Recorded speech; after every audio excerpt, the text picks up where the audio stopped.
Hello everybody and welcome to our first council meeting for 2021, held live here on screen. As the meeting chair, I give my consent for this open council meeting to be streamed live, recorded and published online in accordance with council's live streaming policy and governance rules. The chair and/or the CEO have the discretion and the authority at any time to direct the termination or interruption of live streaming. Such direction will only be given in exceptional circumstances where deemed relevant. Circumstances may include instances where the content of debate is considered misleading, defamatory, or potentially inappropriate to be published. Attendees are advised that they may be subject to legal action if their actions result in inappropriate and/or unacceptable behaviour and/or comments. Thank you. Virtual meeting statement.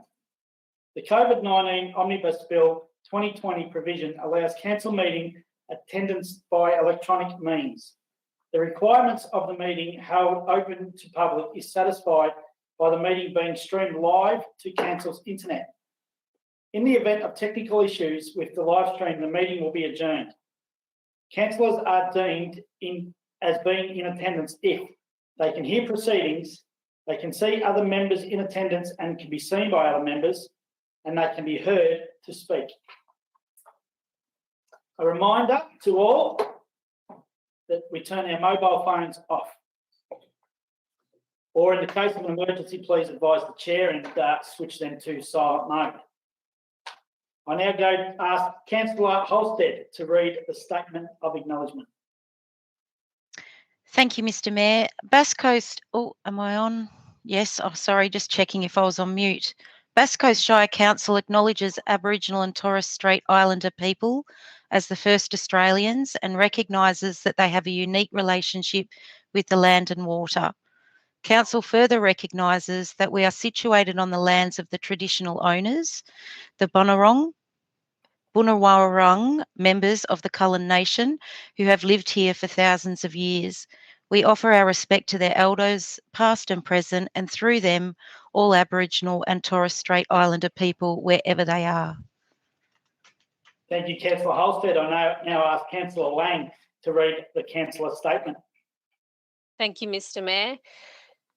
All members of this council pledge to the Bass Coast Shire community to consider every item listed on this agenda, based on the individual merits of each item, without bias or prejudice, by maintaining an open mind and disregarding councillors' personal interests so as to avoid any conflict with our public duty. Any councillor having a conflict of interest in an item will make a proper prior disclosure to the meeting and will not participate in the debate or vote on the issue. Thank you, Councillor Lang. Present and apologies. We have Councillor Lark, who is unable to be here with us today and is an apology. Declaration of interests. I have none. Is anybody on my screen now have any declaration of interests to report? No. Confirm the minutes. So the confirmation of the council meeting held on the 16th of December 2020. Can I have somebody move and second that the minutes of the meeting held on the 16th of December 2020 be confirmed? As moved, Mr. Thank you, Councillor Lasserve. Seconded, Councillor Kent. All in favour? Councillor Tassari, Lang, Holstead, Brooks, Bauer, Whelan, Kent and Lasserve. Carried. Public question time. We have quite a few questions to get through today. As we have done in previous meetings, I will read the questions and our CEO, Miss Ali Wasty, will read the response. So question number one is from Brendan Webb, and he has two parts to his questions regarding Graydon's Reserve Play Space and Skate Park. Number one, has the extension of funding given been approved? And number two, can councillors please explain the process moving forward to complete this project? Through the Mayor, Council is awaiting the outcome of the request for an extension through Sport and Recreation Victoria. It is currently sitting with the Minister for consideration, and through constant communication with our Sport and Recreation Victoria representative, we've been informed that a decision is imminent. Following the outcome of the request for an extension, officers will develop its next steps and share these promptly with councillors and the community. Thank you. Question 2 is from Graham Jolly, and he has two questions there regarding the Bass Coast Golf Resort. Number 1, planning permit 030723 Bass Coast Golf Resort had a condition for the construction of Shetland Heights Road, San Remo. Why did council issue a statement of compliance? And 2, did the Bass Coast Golf Resort developer pay monies or land to the council as a bond at the time of issuing a statement of compliance? Ms Wasty. Through the Mayor, council deferred the requirement for a contribution to be made under the subdivision permit by issuing statement of compliance on the expectation that a contribution would be made under the associated permit for development of the land.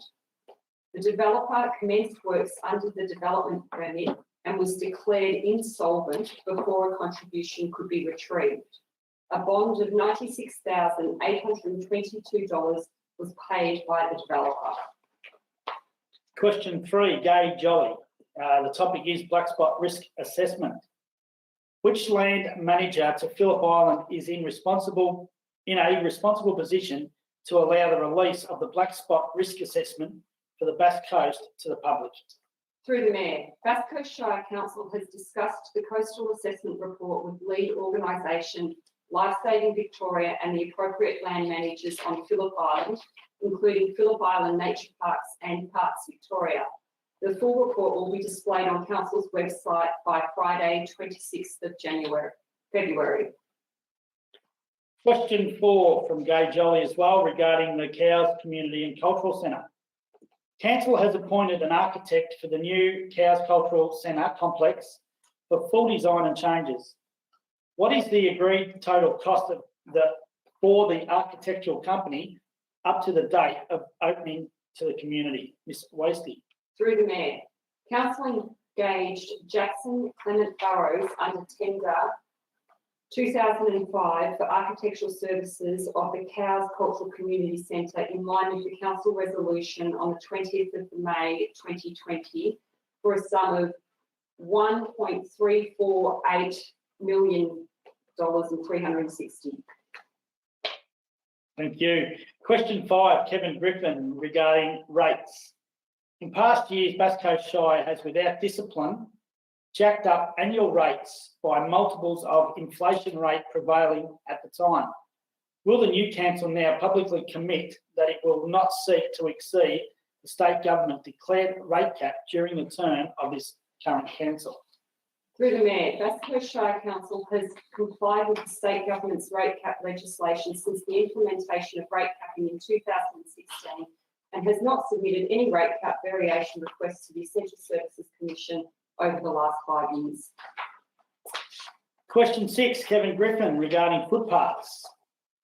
At the November meeting, Island Ward Councillor Michael Whelan emphasised the importance of council getting on with footpaths across the Shire.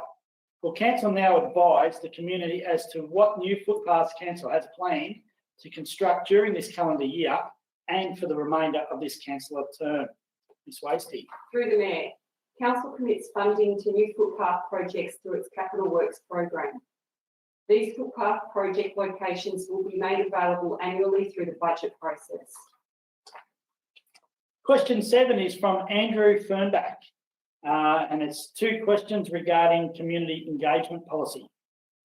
Given Section 59 of the new Local Government Act specifically includes CAC decisions as council decisions, the CAC committees is selected by council and manages land owned by council. Why does the engagement policy not explicitly include CACs as part of council, so covered by the policy?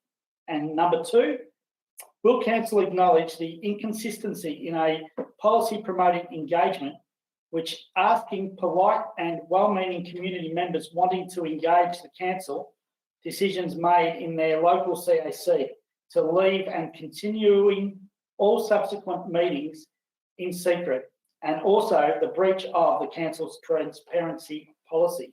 Ms. Wasey. Through the Mayor, committees with delegated authority, including community asset committees, are considered to be council when using their delegation and therefore have not been listed separately as part of the definition.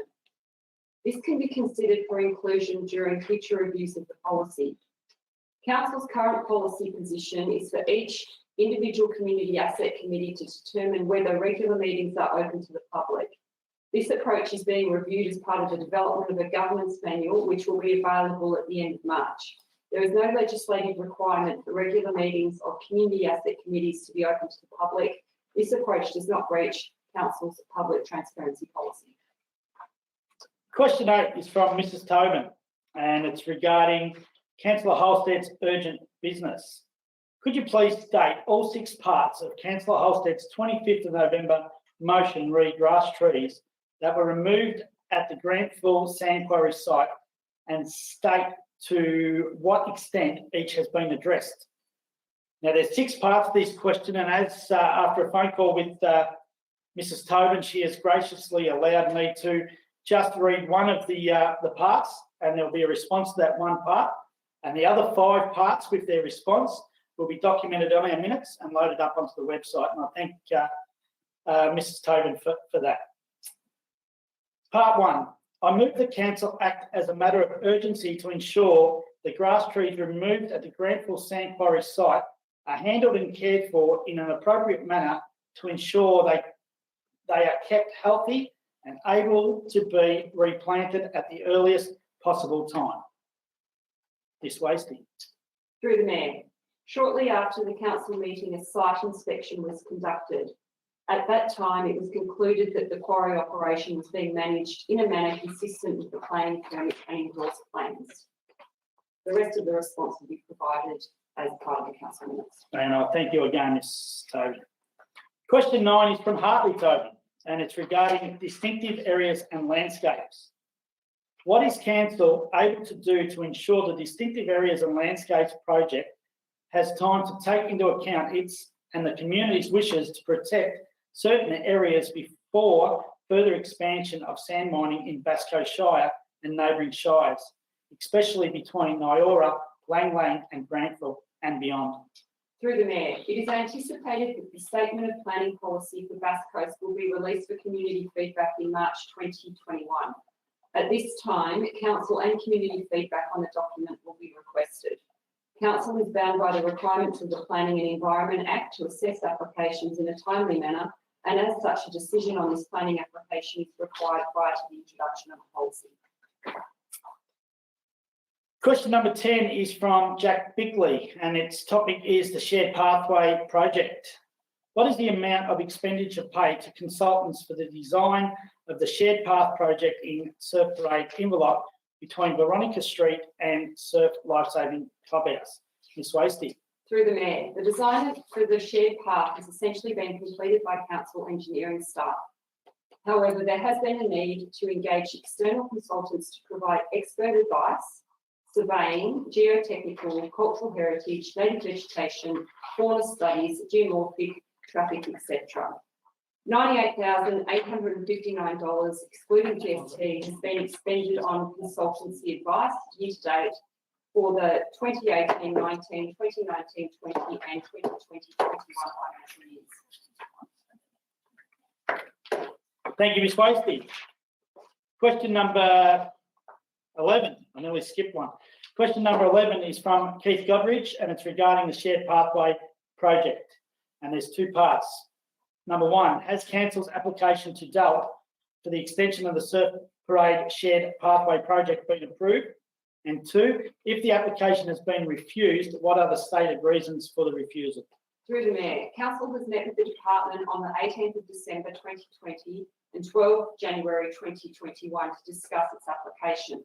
However, no formal approval under the Marine and Coastal Act has been provided as yet, nor has it been refused. As detailed in Council's last correspondence to the Department on the 30th of December, refer to Council website for summary, Council has agreed to accept the Department's offer to work in partnership, consider options to provide a shared path. This work is currently underway. Thank you. Question number 12 is from Barbara Hill, and it's regarding planning application 200257 and 200258, and there's two parts to the question. Part one, please explain how this has now changed from the Dalyston 2018 structure plan and the Department of Environment, Land and Water and Planning for Bass Coast Distinctive Areas and Landscape discussion paper, March 2020.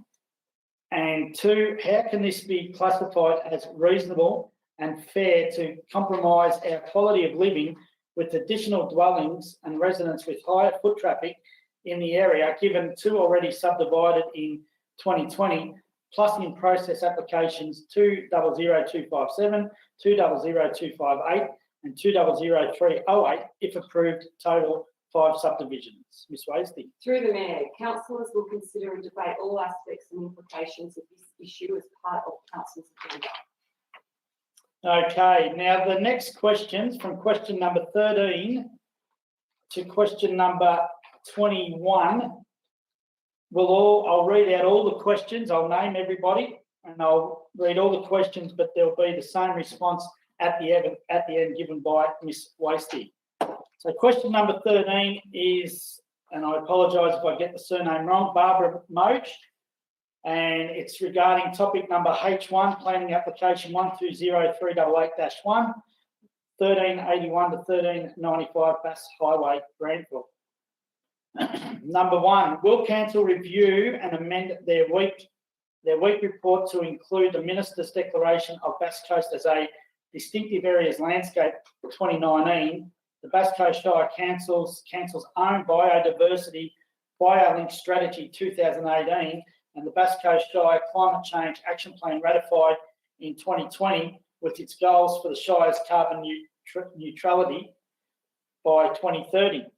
And number two, will council revisit their non-committal attitude in the report towards the enforcement of the conditions of the 2013 permit granted to Dandy as not to risk setting a precedent for any further failures of this or other applicants to adhere to any future environmental conditions? Question number 14 is from Stephen Edge, and again, two parts to the question regarding the same planning application. Dandy Premix are proposing to double, and within 10 years, it will establish and protect to the satisfaction of council.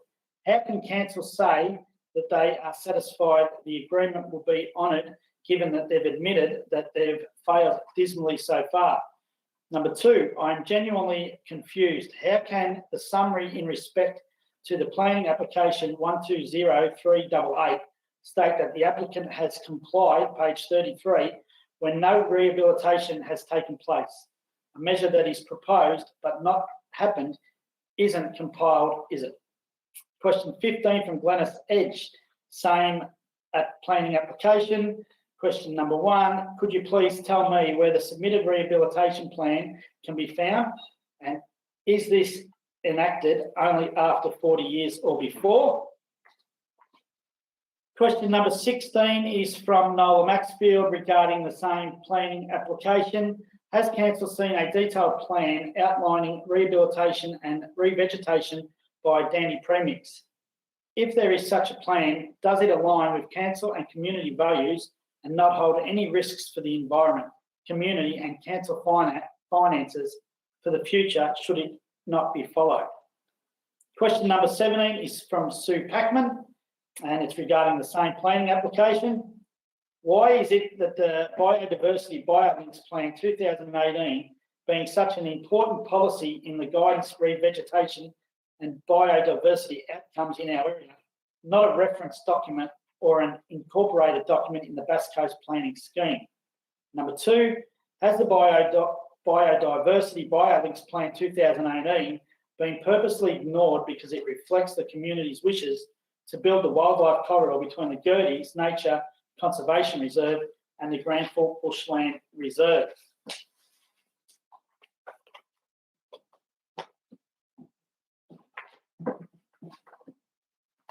Question 18 is from Mrs. Tobin. and regarding the same planning application. According to its works permit of 2013, exactly what revegetation works was Dandy Premix Quarries required to do? Thank you. I'll start that again because I actually am really dry right now, so excuse me. According to its works permit in 2013, exactly what revegetation works was Dandy Premix Quarries required to do at its Grantville site, and when, and exactly what and when did they do, and then? Who was responsible for overseeing the works, and is the company now fully compliant with requirements? Question number 19 is from Hartley Tobin. And there's two parts to the question, and it's regarding the same application. The proposed amendment to expand the Dandy Premix Quarries is a serious issue for locals. Could council please organise or ask the company to organise a public meeting to discuss it at the Grantville Hall as soon as possible, as they did when the company wanted to start the quarry? Part two, what is council able to do to ensure the distinctive areas and landscape project has time to take into account its and the community's wishes to protect certain areas before further expansion and sand mining in Bass Coast Shire and neighbouring shires, especially between Nyora, Lang Lang and Grantville and beyond? Question number 20 is from Neil Rankin, has two parts to the question, same planning application. The planning scheme 52.17 allows conditional vegetation removal. However, 52.08 says works must accord with acceptable environmental standards, and 52.09 says they must not adversely affect the environment. Do you think removing the only wildlife link in the corridor between Deep and Colbert Creeks is acceptable and has adverse outcomes? Could I please be furnished with a company, sorry, my eyes are going on me. Could I please be furnished with a copy of the written notice of statutory endorsement and the conditions specified under section 77 TD3 of the Minerals Resources Sustainable Development Act 1990 that is mentioned in the H01 report as having been submitted with the application? Question number 21 is from Margaret Lee, and again, it's regarding the same planning application. I submit that ground stability is not the central issue in regard to planning application 120388, geotechnical assessment. Far more important would have been possible detrimental effects of mining below the water table. Unfortunately, given scant coverage, what is the council's specific view of seriously upsetting this water table level? Now, just before Ms. Wasey gives her response, each applicant, I understand, when they put that forward, knowing that we are deciding on this planning application today, were told of the response that they would be given. Ms. Wasey. I do get the easy bit. Councillors will consider and debate all aspects and implications of this issue as part of council's agenda. That's it. I should have swapped roles on that occasion, shouldn't I? Read the answer. So that is all our public questions. I thank everybody for taking the time. I understand there is some hot topics there, but I hope you understand that the fact that we are debating them today, we cannot give any more response than that, as is has happened previously. Okay. Mr. Mayor. Sorry, Yes. Mr. Mayor. Just in relation to question 8, which was the urgent motion that I moved regarding the grass trees, can I just ask, and I'm not sure how I go about this, just on notice to find out what the condition of those grass trees are, or whether we have further investigated that? The response that we can give at this stage, Councillor Holstead, was given, and after conversation with Mrs. Tobin yesterday, I am looking into other issues. Okay, thank you. Okay. So it brings us to petitions, joint letters, deputations and correspondence, of which I have none. Notices of motion, we have one. Item number F1 230-21, bin lid colour. Councillor Ron Bauer, if you could briefly summarise your notice of motion, Councillor Bauer, and I'll request a seconder. Thank you, Mr. Mayor. I'd like to move the motion that Bass Coast Shire write to the Minister for Local Government and request that the state government adopt as soon as practicable a uniform colour code for the lids of the 3 and eventually 4 domestic and commercial rubbish bins for all municipalities in Victoria. Can I have somebody second that motion? Councillor Kent, you got in first. Councillor Bauer, you may now speak to your motion. Thank you, Mr. Mayor. This motion brings into sharp focus the problems we are facing with visitors coming to Bass Coast, especially the water townships, and especially in the holiday summer period. The bin standardisation guide produced by the Metropolitan Waste and Recovery Group in conjunction with the state government dated February 2017 shows there is no uniformity in the colour coding of the lids or the bodies of the bins throughout metropolitan Melbourne. For example, and stay with me, this does get confusing, comparing the city of Stonington with Bass Coast Shire. The red bin in Stonington donates organic waste, whilst in Bass Coast, it's the green bin. The blue bin in Stonington denotes plastics and tin recycling. In Bass Coast, it's the yellow bin. And the green bin in Stonington, which is the landfill, is the red bin in Bass Coast. One can only hope that when the purple bin is introduced, there will be consistency throughout the state. The report states on page 34 that council should test community support for and the likely uptake of different bin options. To the best of my knowledge, to date, little has been done to implement these recommendations. This motion also urges the state government to expand the findings and recommendations of the report to include regional Victoria. When holidaymakers come to our shire, especially in the waterline townships, many are naturally confused by which bin is for what purpose. They do not come here for a lesson in recycling, but to enjoy what Phillip Island and the other holiday destinations have to offer. They see a bin and use it, especially at checkout time. Invariably, this is mid-cycle red bin pickup and just added to by the next tenant.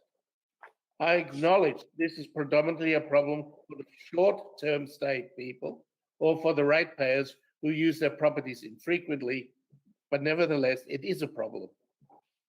Bass Coast Shire is a victim of its own success. We are ahead of the curve with recycling and our need for landfill. We want it to remain that way. If the lid colours were uniform throughout the state, it would take the guesswork out of which bin is for what purpose. It would, by definition, reduce the amount of contamination in our recycling endeavours. I hereby commend the motion for debate. Thank you, Councillor Bauer. Councillor Kent, would you like to speak to the motion? Yes, I would, thank you. I fully support this motion. It's a good start, but only a start. It's my belief that we are doing the right thing at this stage and using well-recognised colours for our bins. I've personally seen these colours demonstrated to me as far as India and Sri Lanka. No confusion over there. I pity the people in some of our other council shires that haven't followed the lead, but hopefully the state government will fix this up and improve this area that Councillor Bauer is addressing. Thank you. Thank you, Councillor Kent. Would anyone else like to speak to the notice of motion? Councillor Lasserve. Good, thank you, Mr. Mayor. Is the MAV is an opportunity with the MAV for us to put it to the annual General Assembly to take this forward to the state government as well as an advocacy part? Who are you asking that to, Councillor Lasserve? Are you asking that to? Yeah, I'm asking you if that's a Me? part there that we can do this as a part of Councillor Ron's. Certainly, it's one that we can advocate through any number of channels, whether it be the MAV, One Gippsland, or Peri-urban that we're all part of. I would see, yeah, very much so. Okay, good. Councillor Rooks. Thank you, Mayor Tessari. Yeah, thank you, Ronnie, for putting this motion forward, and I support it. Anything that can help our holiday makers better understand what waste goes where with regards to their waste is going to be helpful, and helps the reduction of waste in our community and the recycling. So good on you for putting it forward. Thank you, Councillor Rooks. Would anyone else like to speak to or against this notice of motion? No? Councillor Bauer, would you like to summarise or put it to a vote? Thank you, Mr. Mayor. I don't think it needs any more talk. I'm happy to put it to a vote. Thank you. All in favour of the notice of motion as it reads?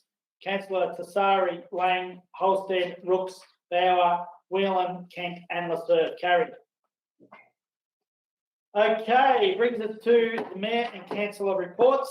And as per has been our tradition since we have been streaming our meetings live, the councillors will submit their what they have been doing in the last month, or the last few months actually, and have them on our website in the minutes to the meeting. So that brings us now to reports requiring council decision. And item number H1, planning application 120-388-1, 138 to 1395 Bass Highway, Grantville, to be introduced by Mr. Sturton. Thank you, Mr. Mayor. The purpose of this report is to present to Council planning application 120-388-1, which seeks to extend the use of the subject land for sand extraction, associated buildings and works, and to create vehicle access under a road zone category 1. The application was advertised and notification was sent to 1,089 affected parties. 73 submissions were received. The application has been called in by the Municipal Planning under Section 97B of the Planning and Environment Act and has been referred to a panel hearing to commence on the 22nd of March 2021, to which Council must give a position. It is recommended that Council resolve to make a submission to the Minister by the Planning Panel in support of this application, subject to conditions. Thank you, Mr. Mayor. Thank you, Mr. Sturton. Can I have somebody move and second this recommendation as it reads? No. Mr. Mayor? Yes. Councillor Lasserve, sorry, Councillor Lang, Councillor Lasserve got in ahead of you. So, Councillor Lasserve, are you moving the motion? You're on mute. You're on mute, Les. Sorry, Mr. Mayor. I do believe there is an alternative motion, but as the recommendation stands, I'll move that. Can I have somebody second this motion? Councillor Lang, at this point, can I ask, can I just pause for a second while I seek clarification?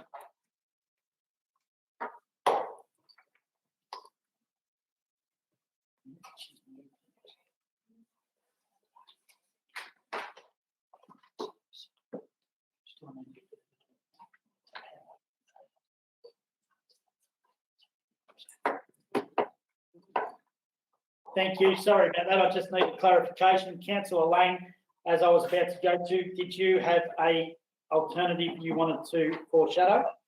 Point of order, Mr. Mr. Mayor. Chairman. Point of order, Councillor. Do we need the original motion on the floor to actually introduce the alternative? At this point, Councillor Bauer, the first thing I'm doing is Councillor Lasserve moved the motion, the original motion, and I'm just clarifying because Councillor Lang started speaking as to whether or not she had a motion to foreshadow, which I didn't hear a response. Yes, Mr. Mayor, I would like to foreshadow an alternate motion. Thank you. Have I got somebody to second the original motion from the, as it reads in our report? Councillor Kent. Councillor Lasserve, you may now speak to the recommendation. Good, thank you, Mr. Mayor. This has been a fairly well submissioned report.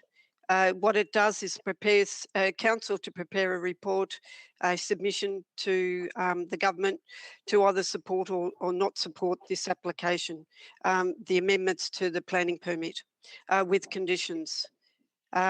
I believe there's a number of issues that are fairly contentious about the report.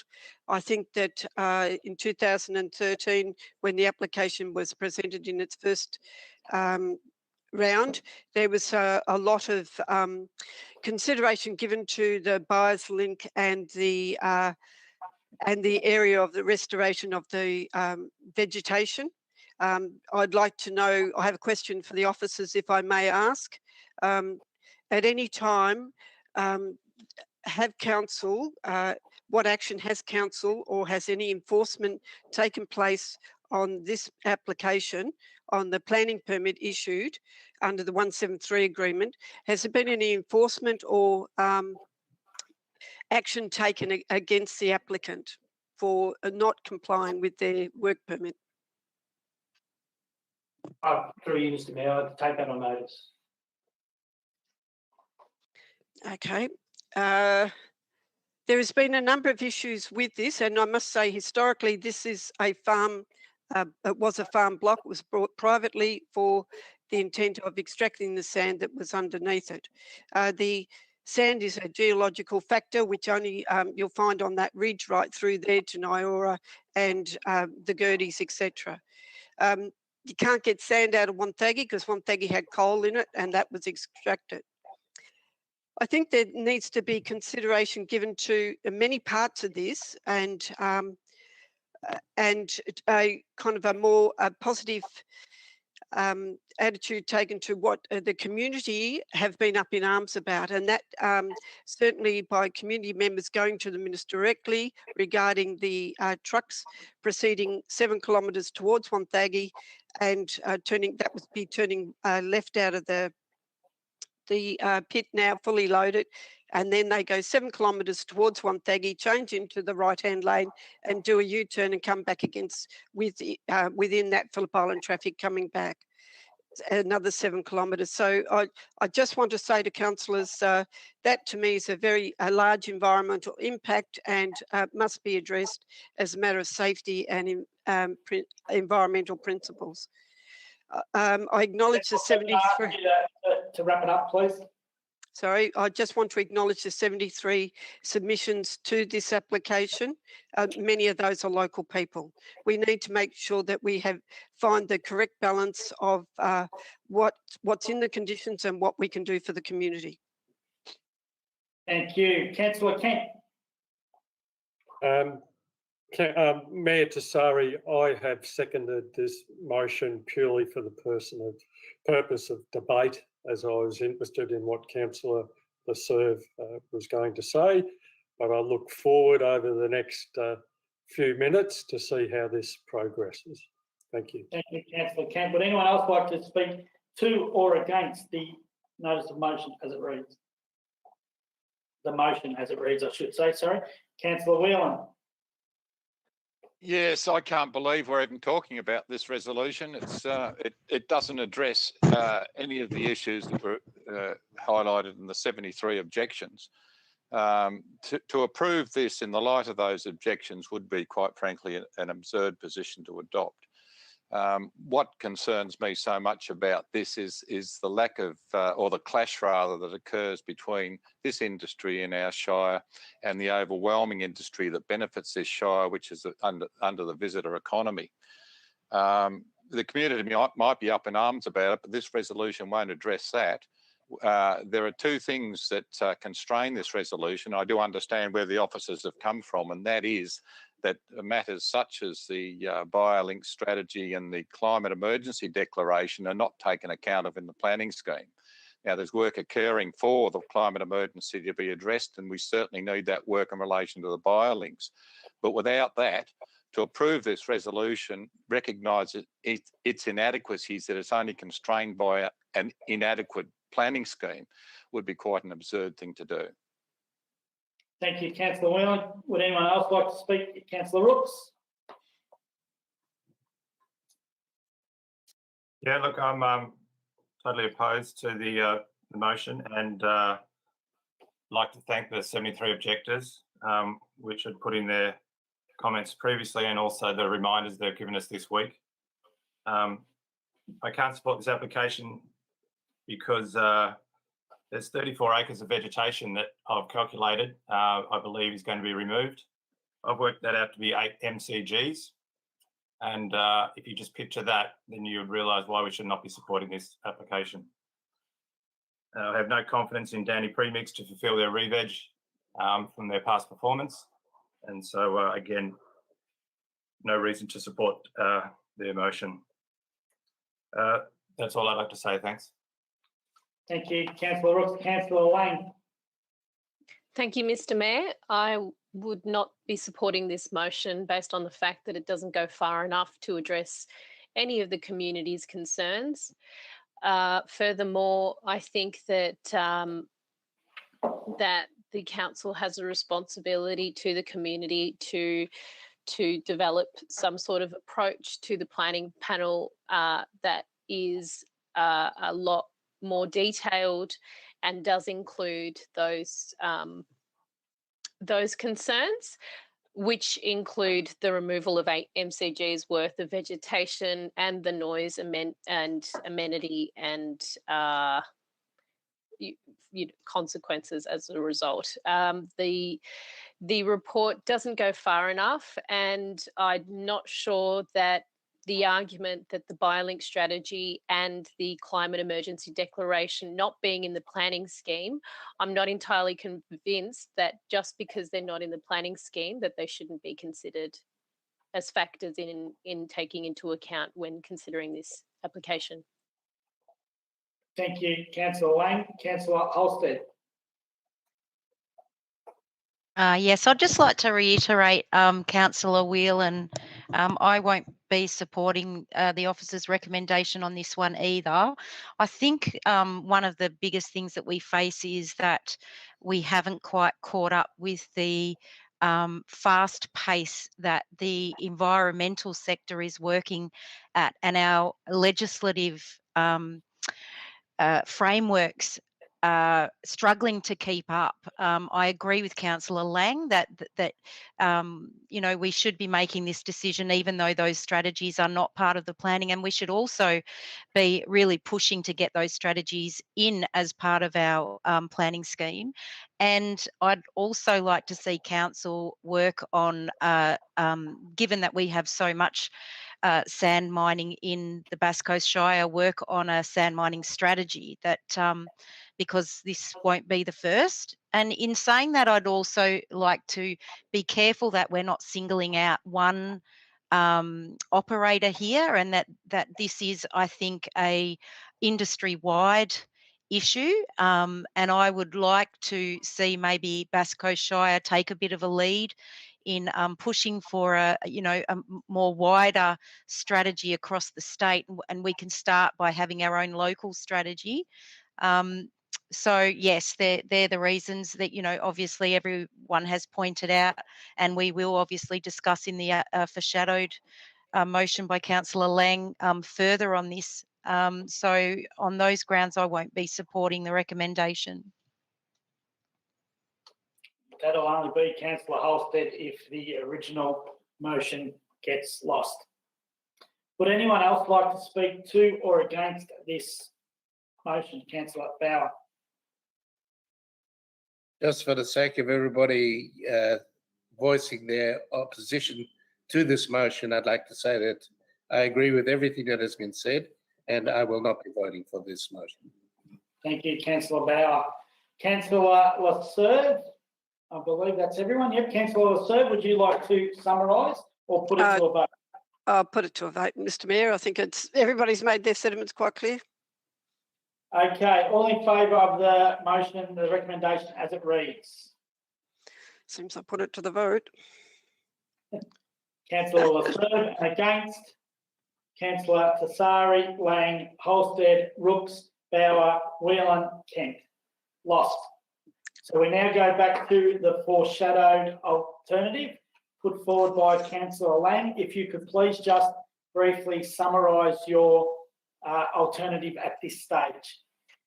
Thank you, Mr. Mayor. I'd just like to point out that all councillors have been sent this motion in advance of the meeting, but I will briefly summarise.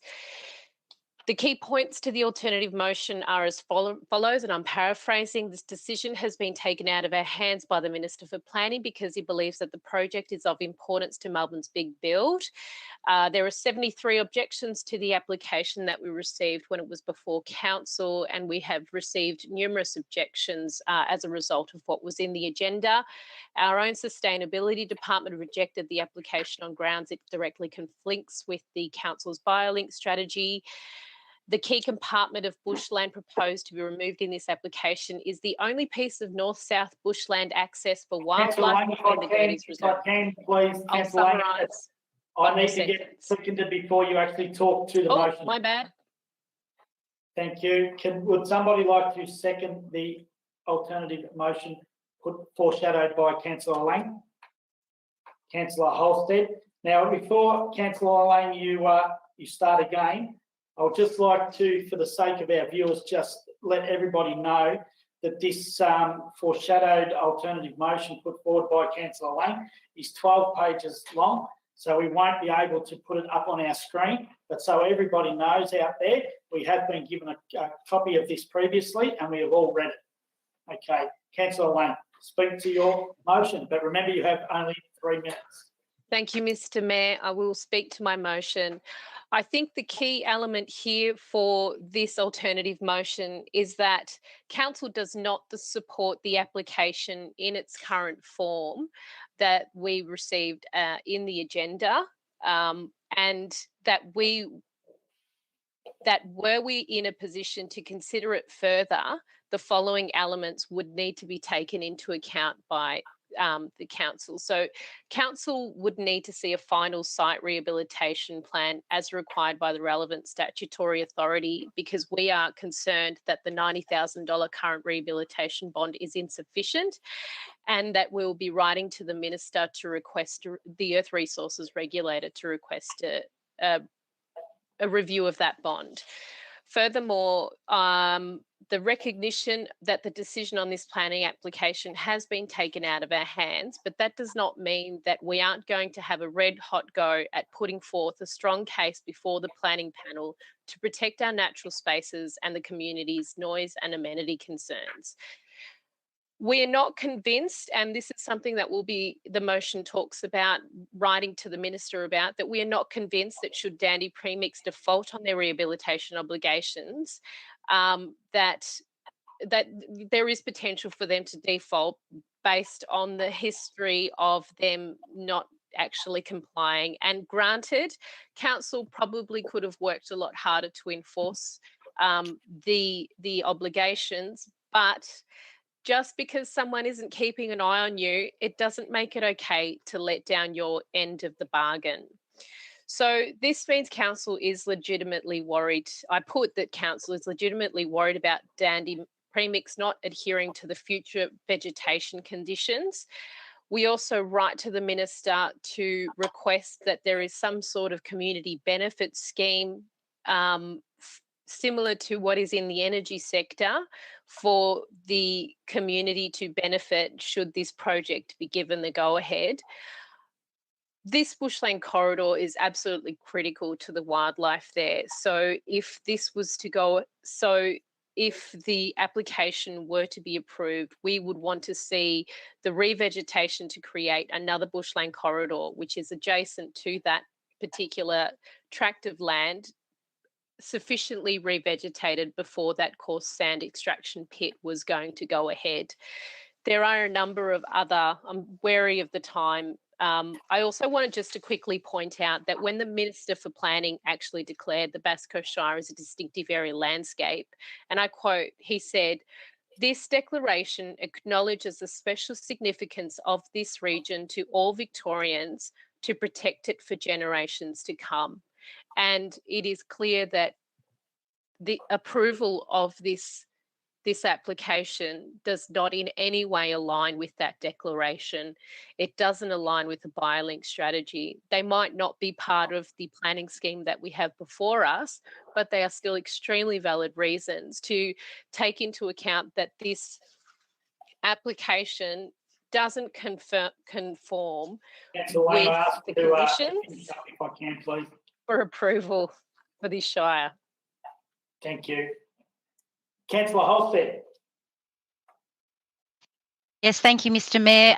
Look, I totally 100% support Councillor Lang in this recommendation. I don't think I have to add anything. I'd just like to say that Councillor Lang and Councillor Whelan and Councillor Rooks have worked really hard on this motion, and they have spoken to councillors outside of the meeting. It is quite an in-depth piece of work that they've put together, and I congratulate them on it, and I thank them for bringing it to council for consideration, and I'll certainly be supporting it. Thank you, Councillor Holstead. Would anyone else? Councillor Rooks. Thank you, Mayor Tesari. I just wanted to clarify that most of the work, or virtually all the work, was done by Councillor Lang and Councillor Whelan. So thank you very much to those two for doing a superb effort in getting this recommendation up. And I hope that the Planning Minister listens to the 73 objectors, and I hope the Planning Minister listens to this recommendation. So I think the work that Councillor Lang and Councillor Whelan have done has been superb. So congratulations. Thank you, Councillor Rooks. Would anyone else like to speak to or against this motion? Councillor Kent.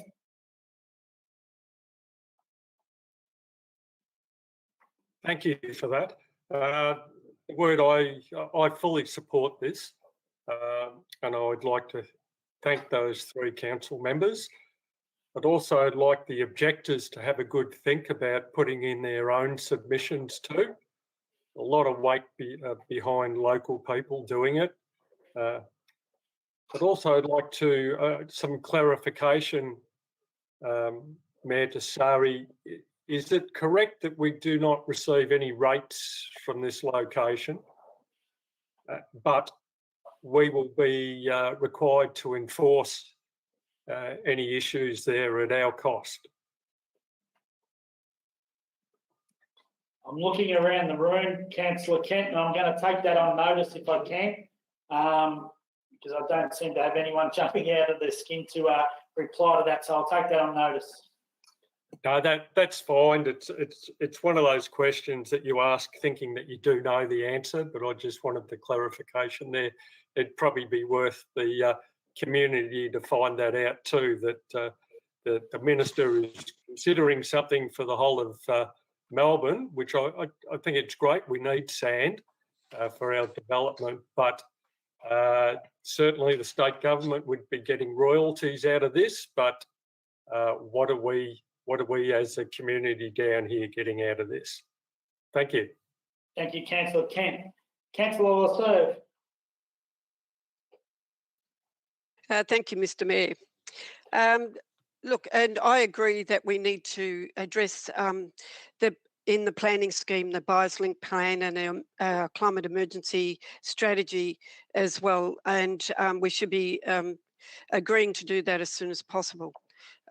Also that we do as Councillor Holstead said, a local and a wider strategy on the sand extracting industry across the state, because I think the statement in the first part of in the preamble of this is consistent with some of those concerns. I also believe that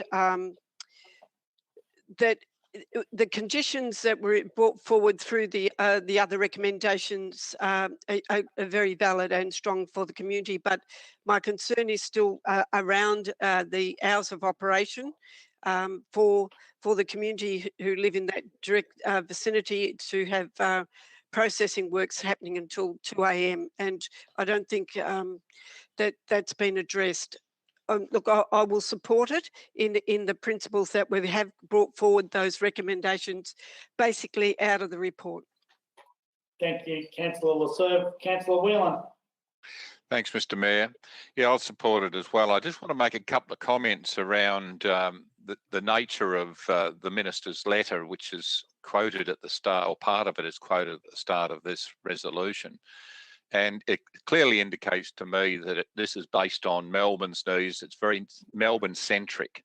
Now, I can understand that the numbers sit there and why one would do that, but there is not any consideration of the local interest, and that's what needs to occur. And that's why one of the things we've included in this is that there should be a consideration, and Councillor Lang went to this to some extent, there should be a consideration of a community benefit scheme, similar to what they put in the energy sector. Dalburn Wind, for example, has a community benefit scheme where they contribute money towards community projects, and I think that should occur here. And while it won't totally address that, at least it goes to the concept of compensation and consideration of local people. And the climate emergency is fundamental in my mind in regard to this, and to lose the extent of vegetation we're going to lose here is ridiculous from a whole range of points of view. Its contribution to our air supply to start with, but not to mention the biolink value and also the habitat value that exists there, and not to mention the interaction with the water table. Water table, the fact that they're going to penetrate through that and dredge the water table for the sand is really alarming to me. I know the EPA is not concerned, but I've found the EPA not to be concerned about many things that I'm concerned about. So, for example, reduction in the creek flow by 14% to me would have been significant. One of the things I want to say is that, and Councillor Lang also went to this point, is the performance against the undertakings for rehabilitation have not been, they haven't existed, they haven't done it. They've got excuses, but really at the end of the day, it's all very well, we shouldn't discount the fact that they haven't done it. They haven't prepared for this extension in terms of providing alternative biolinks. Our biolinks are so important in the context of the climate emergency and generally our place as a really important nature destination. These industries are at clash, and I think some significant work that actually starts to tease out the value of the visitor economy and the impact. Not only, I'm not singling out Dandy Premix here, but 5,000 B doubles a day will be going along our roads as a result of sand mining. Now, that's got to have an impact on the visitor economy and the attractiveness of this area for people to visit. They are all very important issues, and I think we've got some strategic work to do, including the biolink strategy and the climate emergency into the planning scheme with some haste. Thanks, Mr. Mayor. Thank you, Councillor Whelan.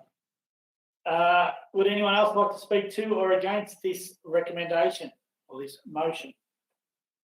No. Councillor Lang, would you like to summarise and put it to a vote?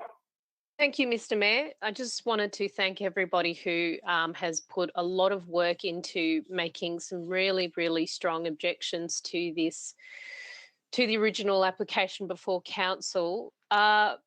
Most notably, though, is that I never received any correspondence in favour of this application apart from Dandy Premix.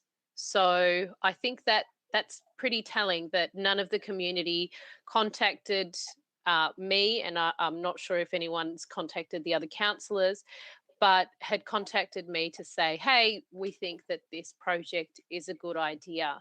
It is Melbourne centric. The motion does point that it is Melbourne centric, and as it stands before council, even within the realm of the planning scheme, we do need to make sure that this extractive industry does not adversely affect the environment or amenity. And as it stands, it doesn't. And I think that so I would like to put it to a vote and hope that councillors support me in approving this motion, alternative motion. Everybody in favour of the alternative motion as it reads, raise your hands. Councillor Tassari, Lang, Holstead, Rooks, Bauer, Whelan, Kent and Lasserve. Carried. Item number H2, planning application 180485, 42 Howie Lane, Coronet Bay. Mr. Stern, introduce. Thank you, Mr Mayor. The purpose of this report relates to a previous council decision to issue a notice of decision to grant a planning permit in March 2020 to use and develop the land for group accommodation. An application for review is currently with the Victorian Civil and Administrative Tribunal, where the applicant formally amended the use of the application from group accommodation to a host farm.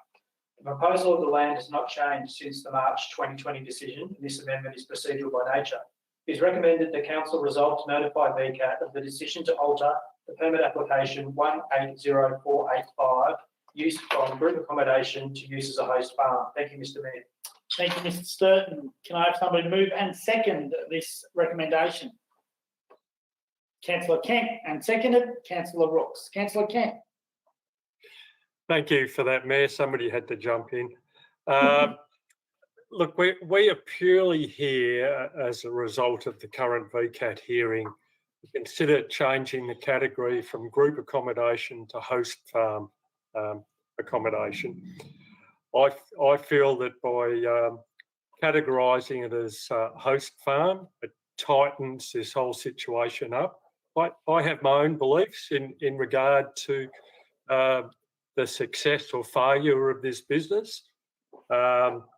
But by recategorising it to host farm, then anybody who attends there must utilise the catch and release facility, which is part of the farm process. You cannot just go along there and use accommodation and let's walk down to the beach. It's not that. And the council will be there to enforce that. We've had one objector decided to follow through to VCAT. I know there's a number of community members who put in objections too, but only one decided to go to VCAT, and I'm sure the other community members will be informed of outcomes as they occur. There's one area there which I would like to see possibly tightened up in the future, and that is there's a 40-day maximum for accommodation. I feel as if we're doing catch and release, I think I'd be pretty bored after 40 days of trying to catch a barramundi. So I know that council will look at this, the enforcement, and I'm not here to vote on whether this applicant's going to be successful or not, purely on the reclassification. Thank you. Thank you, Councillor Kent. Councillor Rooks. Yes, thank you, Mayor Tazari. I agree with what you've said there, Councillor Kent, that the new classification does better define the activities that are intended to be held at the host farm. So the catch and release is required as part of the requirement of staying there now. And it should be noted, I guess, that the rest of the application is unchanged from that point of view. So it really is just a technical change in the wording. That's all. Thank you, Councillor Rooks. Would anyone else like to speak to or against this? Councillor Lasser. Thank you, Mr Mayor. Am I on the one of the officers may be able to confirm if I'm right with this statement, that the people that there was one person who took it to VCAT. I believe that was on behalf of the members of the community, but the is only registered as one person. The others who have submitted their concerns about the application would still have an opportunity to make a submission to VCAT on behalf of this application. Mr. Mayor, if they're not party to the VCAT appeal, they would not be able to make a submission. Not at this late stage? No. Okay. Got to be in from the start, Councillor Lasser. Okay, thank you. Would anyone else like to speak to or against this recommendation? No? Councillor Kent, would you like to summarise or put it to a vote? Oh, look, I'll just make a quick comment that it appears to me that this one objector who has appeared has a fairly close relationship with other people in the community and has all their contact details. So I'm sure those people could put comments through to that objector for comment at VCAT. Let's have a vote. Thank you, Councillor Kent. All in favour of the recommendation as it reads? Councillor Lang, Holstead, Rooks, Bauer, Whelan, Kent, and against, Councillor Tassari and Councillor Lasserve. Carried. Item number H3, planning application 190385, 349 to 357 Church Street, Cowes, to be introduced by Mr. Stern. Thank you, Mr. Mayor. The purpose of this report is to present planning application 190385, which seeks to develop the land for accommodation and associated function centre, construction of buildings and works, a general liquor licence, reduction in car parking, and the removal of vegetation at 347 to 357 Church Street, Cowes. The application was advertised and received 18 submissions. An application review is currently before the Victorian Civil Administrative Tribunal for a failure to determine within the statutory timeframe. It is recommended that Council advise BCAT that it would choose to refuse this application on the basis that the proposal has failed to demonstrate existing use rights, is a no to development of the site, and fails to provide adequate on-site car parking. Thank you, Mr. Mayor. Thank you, Mr. Sturton. Can I have somebody move and second? Councillor Whelan, and seconded Councillor Rooks. Councillor Whelan. Thanks, Mr. Mayor. Yes, I went and had a look at this place, this motel the other day, and I couldn't go in. We were in lockdown. It's not appropriate to go and visit people then, but just to get a bit of a feel for it.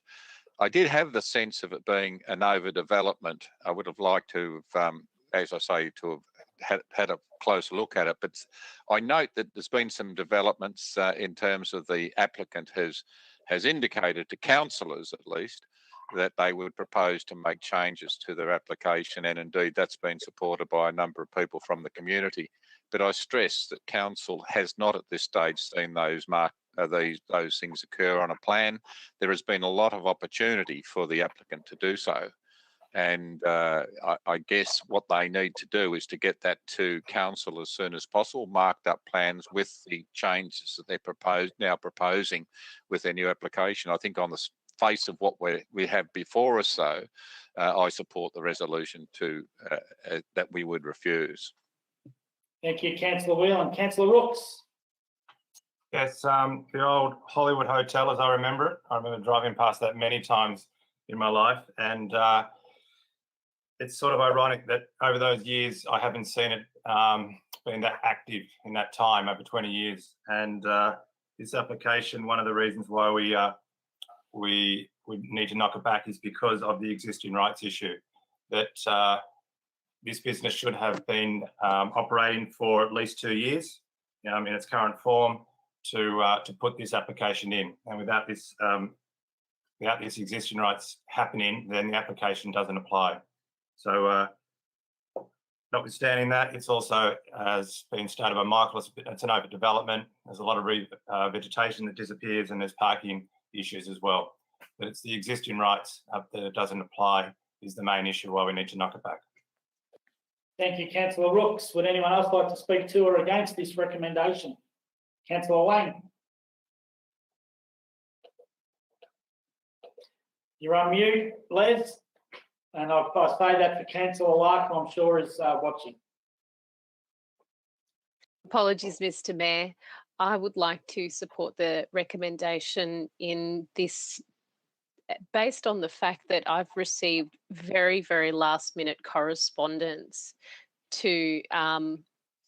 and I don't think it's a good precedent to set to the community or to people who would like to apply for planning applications that they can influence the outcomes by sending very, very last minute correspondence in support of their application. I don't think it's an appropriate way to proceed with the application, and there has been ample time for the applicant to make the right kinds of submissions. Just don't think it's appropriate for me to be getting emails about 20 minutes before the council meeting.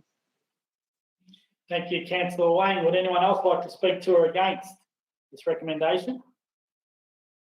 No? Councillor Whelan, would you like to summarise or put it to a vote? Put it to a vote. Thank you. Everybody in favour of the recommendation as it reads? Councillor Tassari, Lang, Holstead, Rooks, Bauer, Whelan, Kent and Lasserve. Carried. Brings us to item number H4, planning application 00065 dwelling extension at 94 Viminaria Road, Harmishaven. And once again, a starring role, Mr. Sturton. Thank you, Mr. Mayor. The purpose of this report is to present planning application 200065, which seeks to alter and extend an existing dwelling located at 94 Viminaria Road, Harmishaven. The application is advertised and received 19 submissions. The application has been referred to the CFA, Department of Environment, Land, Water and Planning, and internal council referrals, which have all granted consent. The proposal has been assessed against the Bass Coast Planning Scheme, and it is found that the proposal achieves a balance of state and council policy and does not adversely inhibit on views to or from the coast. It is recommended that council issue a notice of decision to grant a planning permit for 94 Viminaria Road, Harmishaven. Thank you, Mr. Mayor. Thank you, Mr. Sturton. Can I have somebody move and second this motion? Anybody? Councillor Lang, and seconded Councillor Kent. Councillor Lang. Thank you, Mr. Mayor. Just to be brief, I support the recommendations from the council officer here, and I have personally not received any contact from any objectors on this matter, but that's just a personal contact thing. It all looks good. Thank you. Thank you, Councillor Lang. Councillor Kent. Yes, I support this recommendation. I have been down there and I've looked at the site. In my opinion, the properties drop as I drop away from the side of the roadway. The ocean side is lower than the roadway, whereas on the inland side it rises. There's significant examples on the inner area where it's just open farmland and no bush whatsoever. On the beach side, significant vegetation, and I believe that this won't have an impact taking into consideration the drop away from the land and what the applicant is applying to do. Thank you. Thank you, Councillor Kent. Would anyone else like to speak to or against the recommendation? No? Councillor Lang, would you like to summarise or put it to a vote? Put it to a vote. Thank you, Mr. Mayor. Thank you, Councillor Lang. All in favour of the recommendation as it reads? Councillor Tassari, Lang, Holstead, Rooks, Bauer, Whelan, Kent, and against? Councillor Lasserve. Carried. Item number H5, planning application 200257, a two-lot subdivision at 3 McCauley View, Dalyston, to be presented by Mr. Sturton. Thank you, Mr. Mayor. The purpose of this report is to present planning application 200257, which seeks to subdivide the land at 3 McCauley View, Dalyston. The application was advertised and it received 14 objections.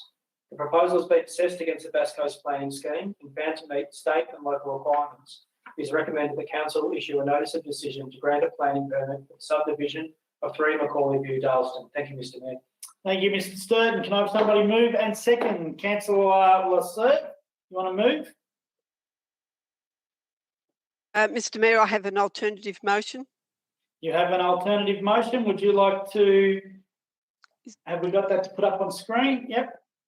Would you like to summarise your alternative motion without speaking to it? That in relation to planning permit application 200257 for the two-lot subdivision of the land located at 3 McCauley's View, Dalyston, council resolved to issue a notice of refusal on the following grounds. Thank you. Do you want me to read the rest of it? No, that's all for this at this stage. Can I have somebody second that motion? Councillor Holstead, now you can speak to your alternative motion. Thank you, Mr. Mayor. Look, this is a really contentious issue, and it's these new subdivision, and this is one that's only gone in recently. When people buy into the new subdivisions, they've got their amenity, they understand what they're getting when they buy their blocks, and then a little while later, somebody comes along and grabs up all the corner blocks and subdivides them into two. And so this one is breaking up a block that is tell you how big it is. It's going into just over making it 300 square metre blocks, 316 and 317. And I mean, and that's supposed to include, you know, a good 5% of green space around it for garden, etc. So I just think, you know, Dalyston is an inappropriate area to do this very low, tight density subdivision. The subdivisional plans were presented by the developer. We agreed to them. Let's move forward with that. Let's not just carve up everything we've got for the sake of somebody selling off a block. Thank you, Mr. Mayor. Thank you, Councillor Lasserve. Councillor Holstead. Yes, thank you, Mr. Mayor. I seconded the motion to obviously give Councillor Lasserve an opportunity to speak to it. I think where we're lacking again is in our housing strategy that needs to go into our planning scheme. That's not something that we should hold our developers up against the wall over. However, I do think that, you know, just over 300 square metre blocks are extremely small. And Councillor Lasserve has a point when she says that community members have purchased into this development on the understanding that it will be a development of, you know, 700 square metre blocks plus, and not long after they're starting to see those blocks being cut up. It's my belief that when you purchase a 700 plus square metre block, you pay a premium for that block, and by having smaller blocks all of a sudden come in droves reduces the cost of your block. I don't think it's fair on the community. I think that once a developer goes in and puts it to council, the community has a right to know that these sorts of subdivisions are going to occur. And I think we need to do this work on our housing strategy and get it into the planning scheme. So it's for that reason that I support Councillor Lasserve in her motion. Thank you, Councillor Holstead. Would anyone else like to speak to or against this recommendation? Councillor Kent. I hate this application. This is a good example, though, where councillors within the same ward can have a difference of opinion. I know that this applicant has ticked all the boxes. He's done everything legally. I don't agree with what he's done, but legally he's done everything that he has to do. I know that when he goes to VCAT, and he will go to VCAT, that he will win. I also know that it will cost the council money, community ratepayers money to appear at VCAT. And I have to think about that side, about getting the best for our money out of ratepayers. 300 metre square blocks do have a purpose for different people within our community, and they may be retired people, aged care, people who can't cope with a larger block, but they've got to be in the right area. The community, yes, does deserve the right of knowing what's happening. And this is why within our up and coming budget, as councillors, we're going to be voting to give our council officers the chance to look into our planning development and to cover this off so that legally we can hit this on the head and win in the future. As we stand now, we're not going to win with what's there. And that's why this up and coming budget in that category needs to be authorised by our councillors. Thank you. Thank you, Councillor Kent. Would anyone else like to speak to or against? Councillor Bauer. Thank you, Mr. Mayor. I agree with Councillor Lasserve on this one. We must make a stand somewhere. And even though we're talking here down at the 300 metre blocks, yeah, there are cases of even in our ward, the Island ward, where they want to take 1,000 metre blocks and make them 500 metre blocks. People buy this because they know this is the type of environment they want to live in. And I don't see why an opportunistic developer should benefit from this, because the community suffers. We owe it to the community to show where we stand on this. And I agree with Councillor Kent on that point. And I'm then against the application as it's originally said, but I will vote for the alternative. Thank you. Thank you, Councillor Bauer. Would anyone else like to speak to or against this recommendation? This alternative motion. Councillor Lang. I'd like to speak against this alternative motion.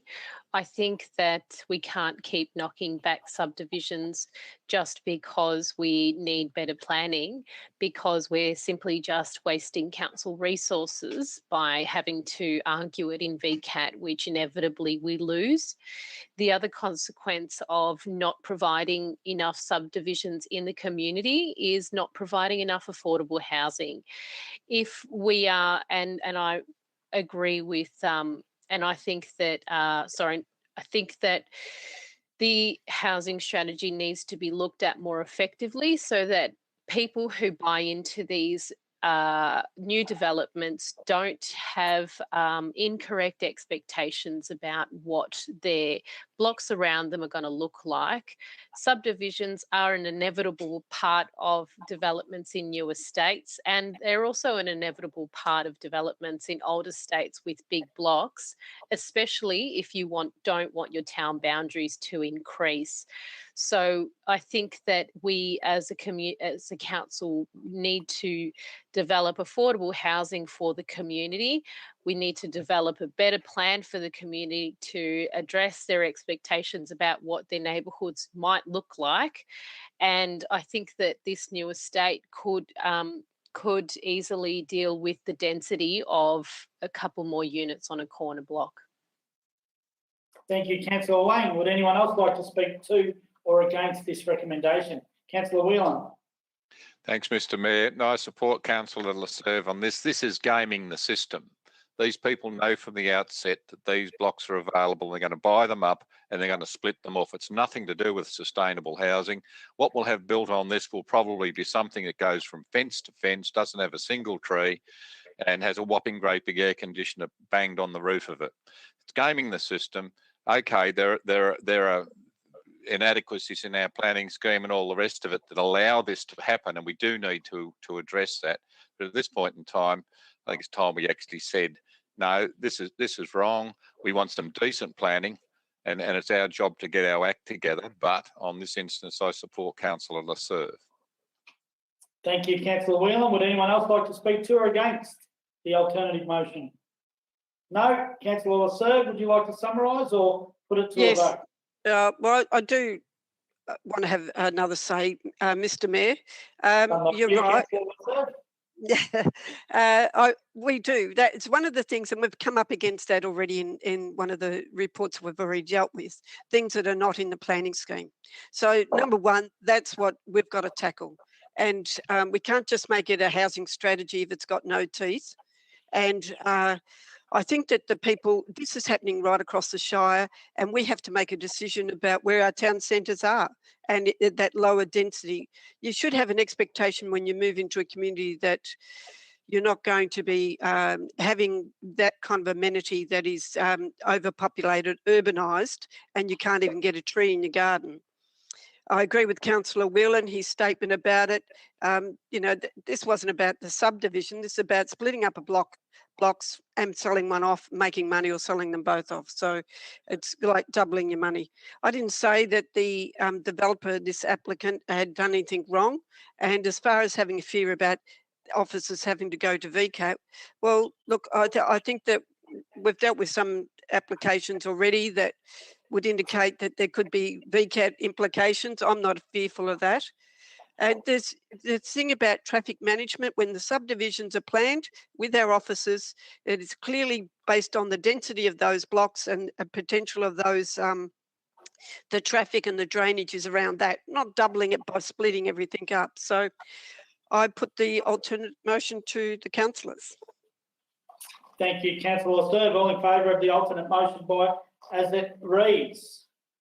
Councillors Holstead, Bauer, Whelan and Lasserve, and against Councillor Tassari, Lang, Rooks and Kent. And if I do my sums, that is lost. So we revert back, right? So I do the casting vote and I will be voting against the alternate motion, so it is lost. So we revert back to the original recommendation as it reads, and if I could have somebody move and second that.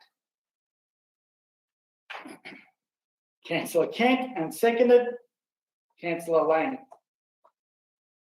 Councillor Kent. Thank you, Mayor. I don't really want to say anything about this. What I've said before is the way I stand with it. I don't agree with this application, but I can see legally it's going to progress. I hope that as a result of that, we do accommodate some special needs accommodation here for people who legitimately do need them. I can see the reasoning from other councillors as just a purpose of splitting the blocks and making more money. I hope that the future for us in this 4 years is that with our up and coming vote, we will have something in concrete that we can leave for our officers to actually fight with. Thank you. Thank you, Councillor Kent. Councillor Lang. Thank you, Mr. Mayor. I have nothing further to add. Thank you, Councillor Lang. Would anyone else like to speak to or against the recommendation? No. Councillor Kent, would you like to summarise or put it to a vote? Put it to a vote. All in favour of the recommendation as it reads. Councillor Tassari, Lang, Rooks and Kent, and against Councillor Holstead, Bauer, Whelan and Laserve, and the casting vote is 4, carried. Item number H6, planning application 200258, a 2-lot subdivision at 32 McRae Drive, Dalyston. Mr. Sturton. Thank you, Mr. Mayor. A little bit of deja vu with this one, but the purpose of this report is to present planning application 200258, which seeks to subdivide the land at 32 McRae Drive, Dalyston. The application was advertised and received 14 objections.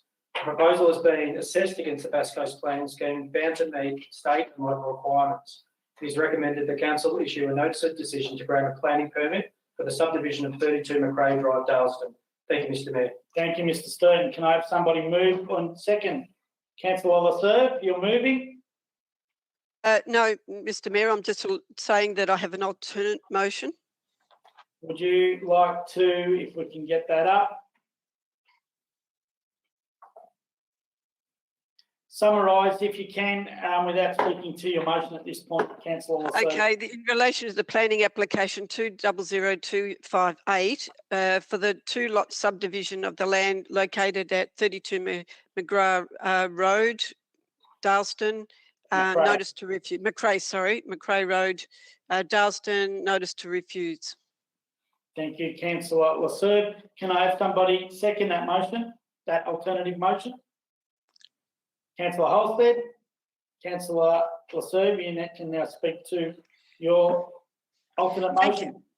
As it was our officer said, deja vu. This is really, I want to have another crack at this, saying that it's what I've said before still stands. This is high density living in an suburb, in a residential subdivision that probably hasn't got any access to public transport, parks with playground equipment or anything for these people. So I think what we're kind of pointing the stick in the wrong direction. If we want high density living, it should be done where there is public transport, open space for people within the Wonthaggi Cows end of the Shire. And I know that comes down to a housing strategy, but we know what the fundamental principles are. And I think we should start sticking to our guns and saying so. So I put the alternate to you. Thank you, Councillor Laserve. Councillor Holstead. Yes, again, it comes down to housing strategy, and I agree with Councillor Leserve. Yes, and Councillor Lang from the last item on the agenda. Yes, we do need to provide for affordable housing, but I think we need to be strategic in where that affordable housing is being placed. I would have thought that affordable housing is probably more suited to town centres such as Wonthaggi, that's close to all amenities, transport, hospitals, not in the middle of an area that doesn't have that support, that infrastructure support. So again, I think it's a housing strategy issue that we as a council need to move on fairly urgently. People move to Bass Coast Shire to get away from the built up areas of residential Melbourne, and if we continue to allow these developments, we before long will be looking like every other suburb of Melbourne, and I don't believe that's what our community comes to Bass Coast for. I think they want to see their council protect the wide open spaces, so that housing strategy is crucial. It's for that reason that I'll be supporting Councillor Leserve's motion. Thank you, Councillor Holstead. Would anyone else like to speak to or against this? Yes, Councillor Bauer. I would like to agree with Councillor Leserve and Holstead on this. And I'd just like to say affordable housing without amenities does not make it affordable housing. It makes it very expensive day-to-day living. And this is not the area to do it. And I agree with Councillor Holstead's summation where it should be in Wonthaggi, where there are all these amenities and you can walk or get a bus or something within the area to the places where these infrastructure necessities are there. You can't do it there. I agree with Councillor Whelan. This is nothing but a land grab I can't remember the expression he used, but that's exactly what it is. And it's a mirror of the previous application, and I will be supporting the alternate motion. Thank you, Councillor Bauer. Would anyone else like to speak to or against the recommendation? The alternative motion. No. Oh, Councillor Kent got in there at the 11th hour. Just got in there. I wasn't going to say anything, Mayor. It's the current system that allows this to happen. A strategy is great, but it's my belief that we haven't got a strategy in concrete yet. That's what we're looking forward to. I am supporting the right use of our budget money from the community, and I'm supporting it also for the future for our budget to enforce it, to progress a strategy that we can enforce areas like this. I'm all for the housing in the right areas, but it's a system that we're having to work with at the moment that allows this, and it will allow the applicant to go to VCAT and it will allow him to win his case there.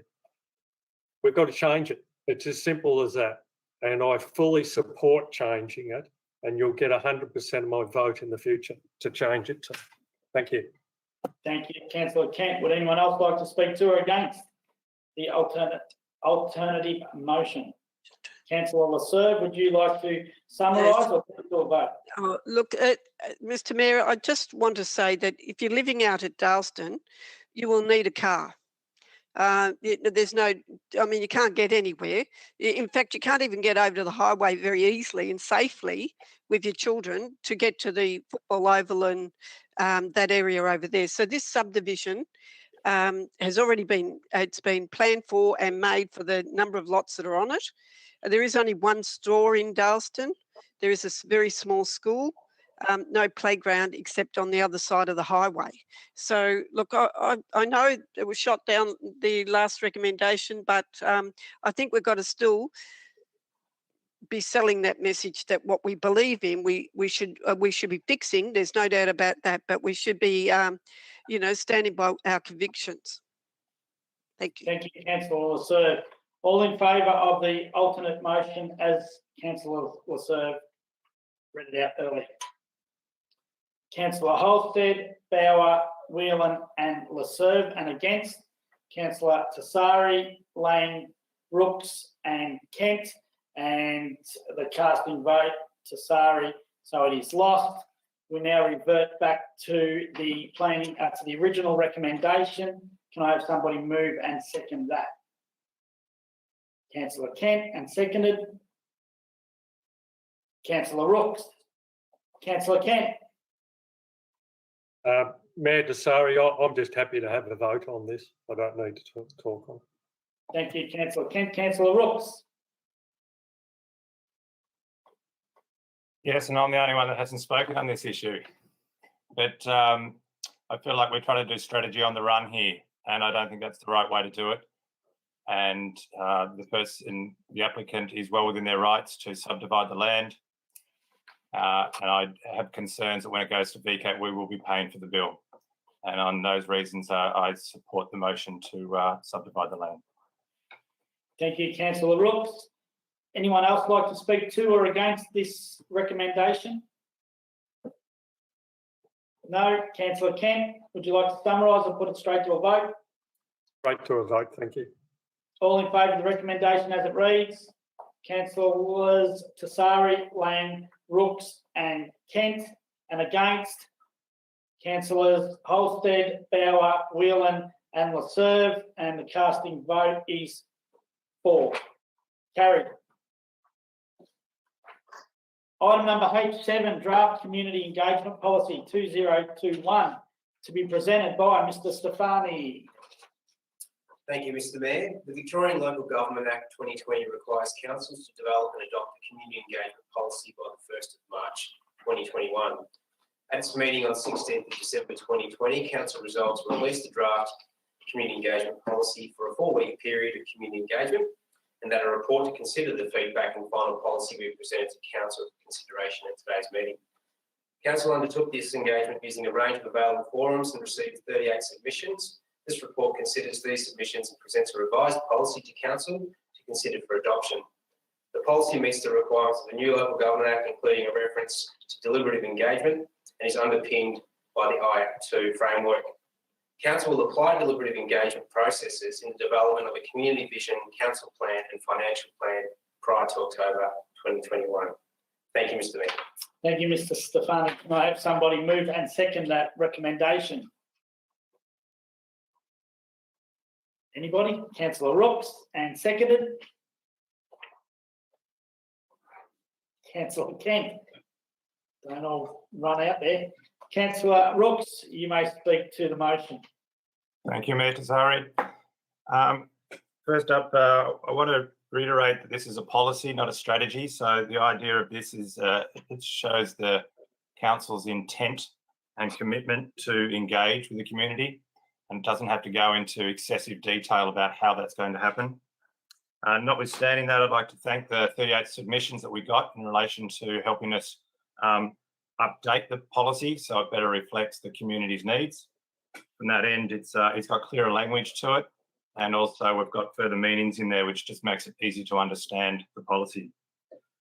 On top of that, part of this recommendation is a review of the actual strategy, which sits below the policy, and that's going to be taking place soon in 2022, and that's a good outcome for the community to ensure that we are continuing to engage with them. Thank you. Thank you, Councillor Rooks. Councillor Kent. I'll keep it brief. I know that I haven't done it always correctly in the past, so I look forward to this strategy being improved even further. So, thank you. Thank you, Councillor Kent. Would anyone else like to speak to or against the recommendation? No. Councillor Rooks, would you like to summarise or put it straight to a vote? To a vote. Put it to a vote. All in favour of the recommendation as it reads. Councillors Tassari, Lang, Holstead, Rooks, Bauer, Whelan, Kent and Laserve. Carried.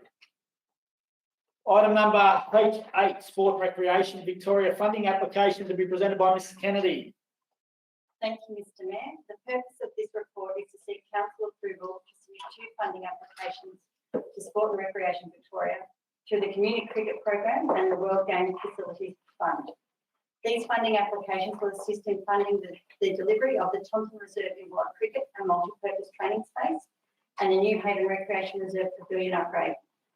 The application has already been submitted, subject to council authorisation for the community cricket program due to the timelines required. If successful, these funding grants will assist council in delivering key recreation projects for the community. The grants would see $850,000 of recreation projects being delivered, with council's contribution being $350,000. Thank you, Mr. Mayor. Thank you, Ms Kennedy. Can I have somebody move and second the recommendation? Councillor Holstead, and seconded Councillor Rooks. Councillor Holstead. Oh, it's always nice to see these ones come before council, and I thank officers for keeping a close eye on the grants that are available and acting so quickly. So congratulations to Officer Kennedy. I'm excited for the community that we're going to move forward with some projects and see some work on the ground, and specifically the New Haven Recreation Reserve, of course, being in my Western Port ward. So congratulations to them. They'll be very excited. That's about it. Thanks, Mr. Mayor. Thank you, Councillor Holstead. And I did notice that I didn't have any trouble getting anybody moving or seconding this recommendation. Councillor Rooks. Yeah, I'd also like to speak to the New Haven Reserve. Predominantly, I've had acquaintances for 20 years here with the soccer club, and the ladies adult competition started 15 years ago, and the junior female competition started about 10 years ago. And for that whole period of time, they haven't had change rooms. So what they do is they turn up in their gear ready to go, and then they get all muddy and dirty, and then they have to go home in the car all muddy and dirty. So this is a fantastic outcome for the soccer club. It's good that we only have to put in $1, and for every $1 we put in, we get $2 back from the grant. So I'm just very excited for this and for the community and the soccer club. Thank you. Thank you, Councillor Rooks. Councillor Kent. I thought I'd better put a word in for Councillor Les Lark in regards to the cricket club. But I do note that they're in great need of their facilities being upgraded there.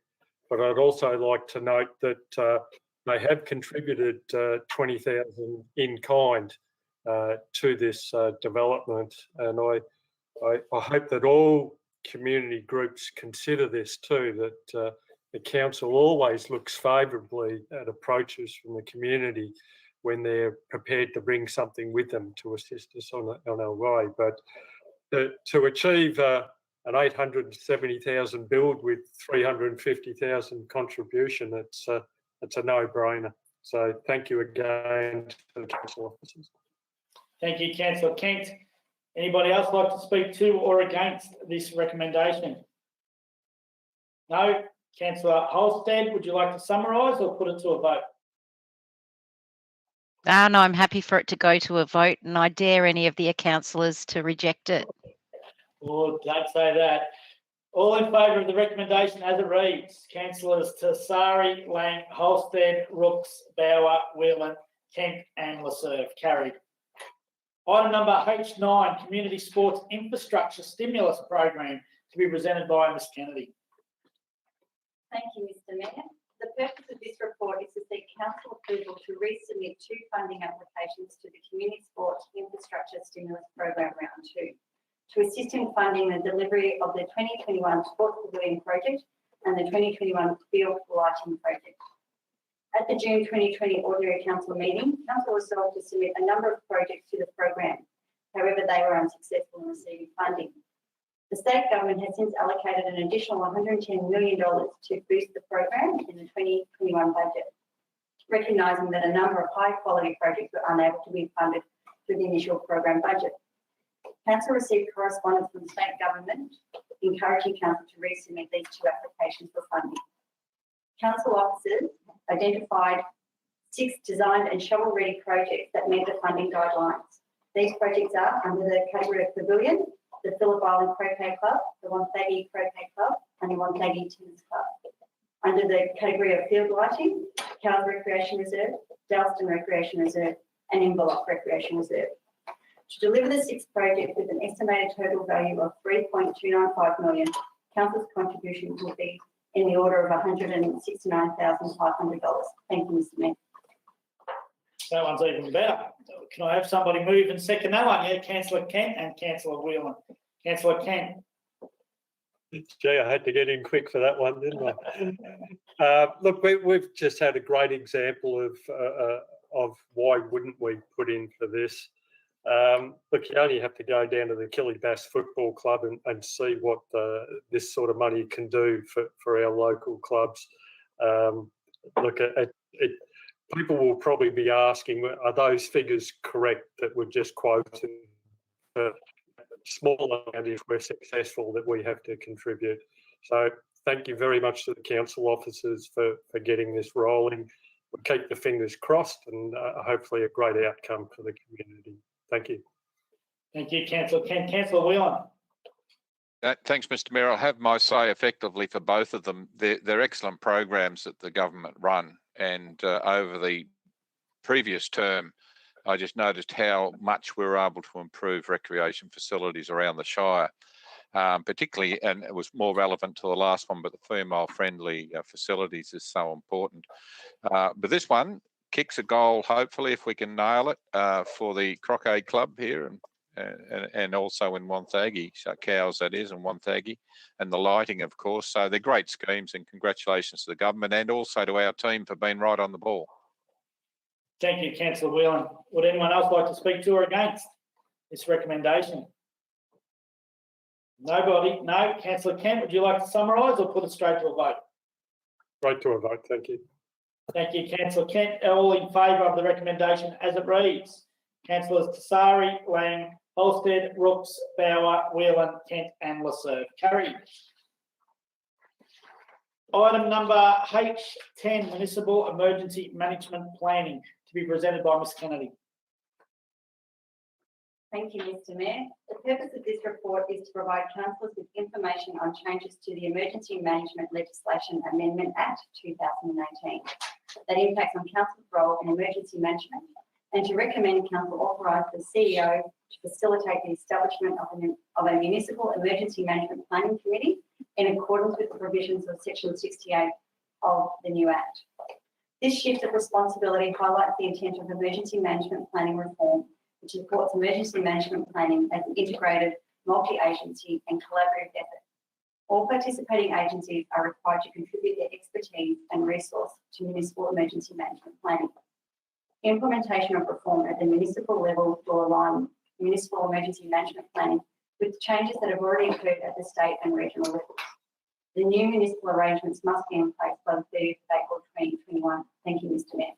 Thank you, Ms Kennedy. Can I have somebody move and second the recommendations as it reads? Councillor Kent, and seconded Councillor Whelan. Councillor Kent. Thank you, Mayor. I'm glad that Councillor Whelan seconded it too.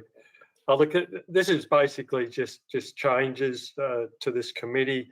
It will put the CEO or I believe possibly a representative of hers as the chairperson. I've been the chairperson in the past. I look forward to still being a part of this committee though. Can I say that Bass Coast is just that far ahead of the rest of the councils out there in regards to their emergency management, and all the different community groups out there have already been doing what is expected in this plan. So I don't see great changes. As I said, we've already jumped in there, and I look forward to having the CEO possibly on board or her representative. Thank you. Thank you, Councillor Kent. Councillor Whelan. Thanks, Mr. Mayor. I want to also say strong background myself in emergency management, but I defer to the currency of Councillor Kent, and I certainly defer to him in the way he's participated in this committee over the last 4 years. And I agree, we're in good shape. Yeah, this is really to bring it into line with the governance arrangements under the new legislation. So it's very much procedural. Thank you, Councillor Whelan. Would anyone up? Councillor Lasserve. Yeah, thank you, Mr. Mayor. I think it's actually a good opportunity now to actually thank all those member groups that do participate on that committee. We've seen that in past years when we've had to rely on that committee to enact the emergency management plan. They've been very active and very, really out there doing an excellent job. So I just wanted to make sure that that was acknowledged at this meeting. And thank you, Councillor Kent, for your chairing it in the past 4 years. And I'm sure it has been held up as an example to other shires. Thank you, Councillor Lasserve. Would anyone else like to speak to or against this recommendation? No. Councillor Kent, would you like to summarise or put it to a vote? Just a quick couple of words, Mayor. I've heard the words of Councillor Lasserve, and yes, I'd like to make it quite clear that a lot of the participants are volunteers and come along to these meetings in their own time. I'd also like to acknowledge Council Officer James Bremner for his past contributions to this committee. Unfortunately, we've lost him again for another local council. But I'm sure we've got fellow council officers that will fill those shoes. So no, let's have a vote. Thank you, Councillor Kent. All in favour of the recommendation as it reads. Councillors Tassari, Lang, Holstead, Rooks, Bauer, Whelan, Kent and Lasserve. Carried. Item number H11, Councillor Code of Conduct, to be presented by Mr Phil Malter. Thank you, Mr Mayor. The purpose of this report is to present the draft Councillor Code of Conduct to Council, pursuant to Council adoption of this code as recommended. The Code of Conduct is an important document that articulates the standards that councillors must uphold and a commitment to the way they will work together on behalf of the community. Council is required by the Local Government Act 2020 to review and adopt the Code of Conduct by 24 February 2021, i.e. 4 months after the election. Thank you, Mr Mayor. Thank you, Mr Phil Malter. Can I have somebody move and second the recommendation as it reads? Councillor Bauer and seconded. Councillor Lang.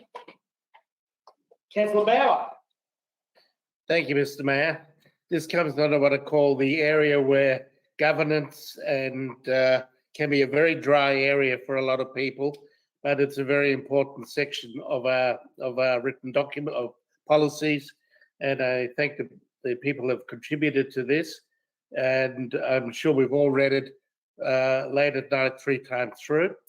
And it's an important document, and I support this to be adopted. And we will then go further and actually make it into adopted formally later on. But yes, I commend it, and so that's it. That's it for me. Thank you, Councillor Bauer. I think you got yourself tongue-tied. Well done. Councillor Lang. Nothing further to add. I'm good, thanks. Thanks, Councillor Lang. Would anyone else like to speak to or against this recommendation? No. Councillor Bauer, would you like to summarise or put it to a vote? I don't think I'll dare summarise it. I'll just put it to a vote. Good idea, Councillor Bauer. I'll in favour of the recommendation as it reads. Councillors Tassari, Lang, Holstead, Rooks, Bauer, Whelan, Kent and Lasserve. Carried. Item number H12, review of councillor allowance, to be presented by Mr Phil Malter. Thank you, Mr Mayor.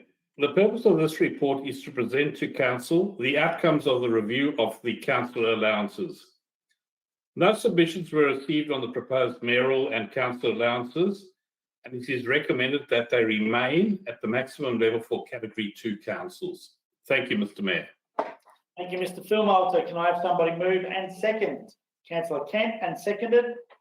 Councillor, oh, that was a race. I'll go with Councillor Lang. Sorry, Councillor Holstead. I was just looking to the right of my screen at the time. Councillor Kent. Thank you, Mayor. This brings back memories for me for nearly 4.5 years ago when I came into Wonthaggi and we had our first council meeting. And I mentioned to a council, they were talking about allowances, and I've gone, oh, what is our allowance? And I say that because I had no knowledge of what the council allowance was. And I feel that for the majority of councillors, they don't do the job. They don't step forward for an allowance. It's secondary to everything. I know that these councillors in front of my screen at the moment put in far more time than what an allowance would cover them for. So it did surprise me that there was no submissions, but I think I'll leave it at that. Thank you. Thank you, Councillor Kent. Councillor Lang. I support the submission that we paid the upper limit of the band that we're in, based on the volume of work that we have to do as councillors. I think that from an advocacy space, there's potentially a lot of opportunity to and I'll wait with anticipation for the review from the state government, but I also think from an advocacy perspective, there is an opportunity to suggest raising the bar a little bit, because from a perspective of equity, if we want to create a more representative council, we need to make the opportunity available for everyone who doesn't have the luxury of wondering, oh, you know, how much is the council allowance? Because for me personally, I probably wouldn't be able to afford to do this as a fun sort of activity without having to understand, you know, whether I'll be able to pay my bills at home. So I think that I'm happy to support this from that perspective, and I think encourage councillors to have ongoing discussions and consider advocating for raising the bar to create better opportunities across the community so that we have a diverse and representative council. Thank you, Councillor Lang. Councillor Whelan. I just wanted to jump on that comment of Councillor Lang's and support her wholeheartedly. I think it's such an important point that if you don't want a predomination of councillors with hair my colour, or yours, shall I say, Mr. Mayor, then I think we have to, the government seriously needs to look at this and to get diversity. And I say that in terms of the demographics of getting young people, young mothers, as in our esteemed Councillor Lang. Such an important thing because of the perspective it brings and I think the wealth it brings to our decision making. So I wanted to support that. I think it's a very good point. Thank you, Councillor Whelan. Would anyone else like to speak to or against this recommendation? Councillor Bauer. I'll try and do a better job this time. What I'd like to say, though, is I hope the minister's review takes into account the work that the deputy mayor does, because there is too much of a disparity between, and I'm not denying the work you do, Mr. Mayor, it's brilliant, but for the amount of hours and effort that the deputy mayor puts in, I think he deserves a bit of a pay rise. Thank you, Councillor Bauer. Would anyone else like to speak to or against this recommendation? Can I second that, Mr. Mayor? No? Okay. Councillor Kent, would you like to summarise or put it to a vote? Look, I'll just add there that I don't think allowances were at the top of considerations for when people consider to become a councillor, and I'll leave it for the vote. Thank you. Thank you, Councillor Kent. All in favour of the recommendation as it reads? Councillors Tassari, Lang, Holstead, Rooks, Bauer, Whelan, Kent and Lasserve. Carried. Item number H13, review of instrument of delegation, council to staff, to be presented by Mr. Phil Malter. Thank you, Mr. Mayor. The purpose of this report is to recommend that council adopts the instrument of delegation from council to staff and revoke the previously adopted instrument of delegation.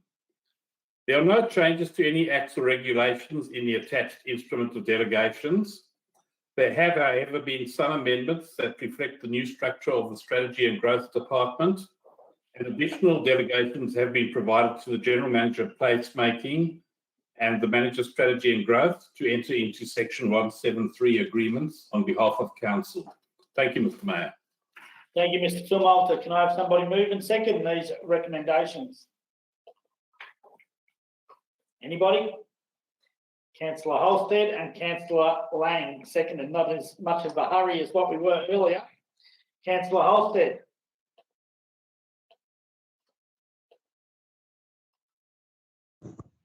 I'm happy to just put it to the vote, Mr. Mayor. Thank you, Councillor Holstead. Councillor Lang. Same, Mr. Mayor. I'm happy to put it to the vote. Thank you, Councillor Lang. Would anybody like to speak to or against? No. Councillor Holstead will put it to a vote. All in favour of the recommendation as it reads. Councillors Tassari, Lang, Holstead, Rooks, Bauer, Whelan, Kent and Lasserve. Carried. Item number H14, Instrument of Appointment and Authorisation, Planning and Environment Act 1987, to be presented by Mr. Philmalter. Thank you, Mr. Mayor. The purpose of this report is to recommend that Council appoint the named officers as authorised officers under the Planning and Environment Act 1987 and approve the execution of the attached instrument. Thank you, Mr. Mayor. Thank you, Mr. Philmalter. Can I have somebody move and second the recommendation? Councillor Kent, and seconded Councillor Holstead. Councillor Kent. Look, I'm happy just to vote for this, but it's just an appointment and authorisation for the person, the individual who holds the position, and they can't do their job without it. Simple as that. Thank you, Councillor Kent. Councillor Holstead. Happy to put to the vote. Thank you, Councillor Holstead. Anybody like to speak to or against? No. Councillor Kent, put it straight to a vote. All in favour of the recommendation as it reads. Councillors Tassari, Lang, Holstead, Rooks, Bauer, Whelan, Kent and Lasserve. Carried. Item number H15, 2020-2021 Major Initiatives, Finance and Capital Works, second quarter report, to be presented by Mr. Philmalter. Thank you, Mr. Mayor. This report provides Council and the community with an update on the first half performance for our major initiatives, capital works program and financial results, including forecasts for the full year results. Council is currently on track to complete the 11 major initiatives that were included in its budget by the end of the financial year. Council's year-to-date financial results reflect a surplus of $32 million, which is $2 million better than the budgeted surplus of $30 million. This variance is due to expenditure delays relating to the timing of contractor payments. The surplus is elevated due to the practice of raising rates revenue in full at the beginning of each financial year. Council's full year forecast results are generally expected to be in line with budget. The net result has been favourably impacted by additional grants revenue, while the adjusted underlying result has been adversely impacted by the delay in paying out the COVID-19 community grants package. Council's capital works program delivery has been impacted by delays associated with stage 4 restrictions, the delayed adoption of the budget, and council caretaker period. Officers have reviewed the capital carryover projections and identified a number of projects with a total value of $19 million that will need to be deferred to 21-22 for completion. The carryover has also been inflated by new grant-funded projects that have been added to the capital program subsequent to the adoption of the budget. These are detailed in the report. At this stage, the projected full-year capital works expenditure is $28 million after allowing for the $19 million carryover. This is $10 million more than the previous year. Thank you, Mr. Thank you, Mr. Philmalter. Can I have somebody move and second this recommendation? Councillor Whelan, and seconded Councillor Rooks. Councillor Whelan. Mr. Mayor, the Finance Manager has done a fine job of putting the detail of this report before us. I noticed the 3 reports are sit as attachments to this. it details a year where council's been determined to do some heavy lifting in our economy. However, we've had those severe wins with COVID and all that sort of thing, and of course the unbudgeted but very welcome additional grants that have caused a bit of impact on our Vargo statements, but nonetheless nothing that I consider at this point in time to be of concern. And I think our team continues to do a good job in keeping across this, and I'm sure as far as possible our project managers will have their runners on to that's an old term, isn't it, runners, to get these projects underway and locked in, so we can get as much of that capital program secured this term, this financial year, but recognising we will have carryovers inevitably. Thank you, Councillor Whelan. Councillor Rooks. No further comment. Thank you, Councillor Rooks. Would anyone else like to speak to or against the recommendation? No. Councillor Whelan, would you like to summarise or put it straight to a vote? Now, happy to go to a vote. Thank you, Councillor Whelan. All in favour of the recommendation as it reads. Councillors Tassari, Lang, Holstead, Rooks, Bauer, Whelan, Kent and Lasserve. Carried.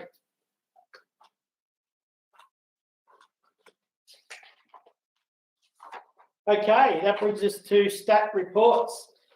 Can I now request a councillor to move and second the motion that the agenda items I1 to I5 be considered as a block? Councillor Lasserve, seconded Councillor Whelan. All in favour? Councillors Tassari, Lang, Holstead, Rooks, Bauer. Councillor Bauer, yep. Councillor Whelan, you had your hand up. Yes, Councillor Kent and Councillor Lasserve. I missed who seconded that one. Who seconded that? Sorry?